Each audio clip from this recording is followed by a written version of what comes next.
આય નમો નમઃ। તો અત્યારે શારદીય આશ્વિન નવરાત્રિ ચાલી રહી છે। આપણા દેવી ભાગવતની અંદર ભગવાન વેદવ્યાસે 4 નવરાત્રિઓનું વર્ણન કર્યું છે। એ 4 નવરાત્રિઓમાંની આ વર્ષની છેલ્લી નવરાત્રિ, જેને આસો મહિનાની નવરાત્રિ આપણે ઓળખીએ છીએ। તો 2 નવરાત્રિઓનું વિશેષ મહત્ત્વ દેવી ભાગવતમાં બતાવવામાં આવ્યું। એમાં એક છે ચૈત્રી નવરાત્રિ અને બીજી છે આ શારદીય એટલે કે આસો નવરાત્રિ। તો આ 2 નવરાત્રિઓનો શા માટે વિશેષ મહત્ત્વ છે? તો કે આ બંને નવરાત્રિમાં જે ઋતુ છે, ચૈત્ર મહિનામાં વસંત ઋતુ અને અત્યારે શરદ ઋતુ, આ બંને ઋતુઓ જે છે એમાં વિશેષ રોગોની ઉત્પત્તિ થતી હોય છે। રોગાણામ શારદી માતા એવું કહ્યું આયુર્વેદમાં કે આ બંને ઋતુ જે છે, વસંતમાં પણ સંધિકાળ અને અત્યારે શરદ ઋતુમાં પણ સંધિકાળ। તો આ બંને ઋતુઓની અંદર જે પણ નાના મોટા રોગો થતા હોય એ રોગોના નાશ માટે ખાસ જગદંબાની એટલે કે શક્તિની ઉપાસના આપણને શાસ્ત્રકારોએ બતાવી છે। તો અત્યારે આ શારદીય આસો મહિનાની જે નવરાત્રિ છે એમાં 9 દિવસ નવદુર્ગાની આપણે પૂજા અર્ચના કરતા હોઈએ છીએ। તો દેવી ભાગવતના તૃતીય સ્કંદની અંદર 2 અધ્યાયોમાં કુમારિકા પૂજનનું વિશેષ વર્ણન આપણને ભગવાન વેદવ્યાસ જણાવે છે। જન્મેજયની સાથેનો એક સંવાદ છે કે જે જન્મેજય હતો કે જેણે સર્પ યજ્ઞ કર્યો હતો, રાજા પરીક્ષિતનો પુત્ર હતો। શ્રીમદ ભાગવતજીની કથાની અંદર જે રાજા પરીક્ષિત અને સુખદેવજીની કથા આપણને ભગવાન વેદવ્યાસે જણાવી છે, એ પરીક્ષિતનો જે પુત્ર છે જન્મેજય, જેને પોતાના પિતાજીના મૃત્યુનો બદલો લેવા માટે સર્પ યજ્ઞ કર્યો હતો, અને એ જન્મેજય જે હતો એને આજે ભગવાન વેદવ્યાસ છે એ આ કન્યા પૂજન વિશેની માહિતી ખાસ દેવી ભાગવતમાં આપણને જણાવે છે। તો દેવી ભાગવતના તૃતીય સ્કંદની અંદર 2 અધ્યાયોમાં 26 અને 27મો જે અધ્યાય છે એ બંને અધ્યાયમાં કન્યા પૂજનનું વર્ણન આપણને આપવામાં આવ્યું છે। તો એમાં 2 વર્ષની જે બાલિકા છે, કન્યા છે, એ 2 વર્ષની કન્યાથી લઈ અને 10 વર્ષ સુધીની જે કન્યા છે એને આમાં પૂજા માટે વિશેષ ગણવામાં આવી છે। તો આમ તો 9 દિવસ 9 કન્યાઓની પૂજા કરવાનું આપણને બતાવ્યું છે, પરંતુ જો પ્રત્યેક દિવસે એક કન્યાનું પૂજન ન કરી શકીએ તો 8મ અને 9મના દિવસે પણ તમે આ કન્યાઓનું પૂજન કરી શકો। અને એ જે 9 કન્યાઓ છે એના પણ દેવી ભાગવતમાં અલગ અલગ નામ બતાવ્યા છે। તો પહેલા દિવસે 2 વર્ષની કન્યાની પૂજા બતાવી છે, ત્યાર પછી બીજા દિવસે 3 વર્ષની કન્યા, ત્રીજા દિવસે 4 વર્ષની કન્યા, આ રીતે એક દિવસે એક વર્ષ ઉપરની કન્યા એટલે કે 2 વર્ષની, 3 વર્ષની, 4 વર્ષની લઈ અને છેલ્લા 9મા દિવસે 10 વર્ષની કન્યા, એટલે કે 2 વર્ષથી લઈ અને 10 વર્ષની કન્યાની પૂજાનું જ વિશેષ મહત્ત્વ દેવી ભાગવતમાં આપણને બતાવવામાં આવ્યું છે। આમાં વિશેષ એક લખવામાં આવ્યું છે કે 1 વર્ષા ન કર્તવ્યા કન્યા પૂજા વિધૌ નૃપ પરમજ્ઞાતુ ભોગાનમ ગંધાદીનંચ બાલિકા। હે રાજન જન્મેજય, પૂજા વિધિ માટે 1 વર્ષની અવસ્થાવાળી કન્યા લેવી જોઈએ નહીં, એનો અહીંયા નિષેધ બતાવ્યો છે। કેમ?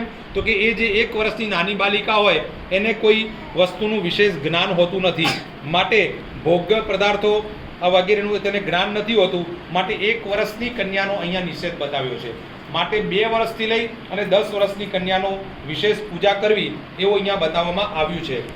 આગળ કહે છે કે જે 9 કન્યાઓ છે એનું નામ પણ અહીંયા બતાવ્યું છે કે કુમારિકા તું સા પ્રોક્તા દ્વિવર્ષા યા ભવેદિહ ત્રિમૂર્તિષ્ઠ ત્રિવર્ષા ચ કલ્યાણી ચતુઃ અબ્દિકા।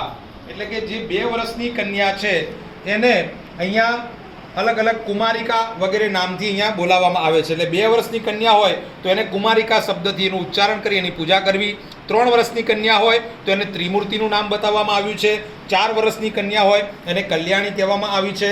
5 વર્ષની કન્યા છે એને રોહિણી કહેવામાં આવી છે। 6 વર્ષની કન્યાને કાલિકા કહેવામાં આવી છે। 7 વર્ષની કન્યાને ચંડિકા કહેવામાં આવી છે। 8 વર્ષની કન્યાને સાંભવી કહેવામાં આવી છે।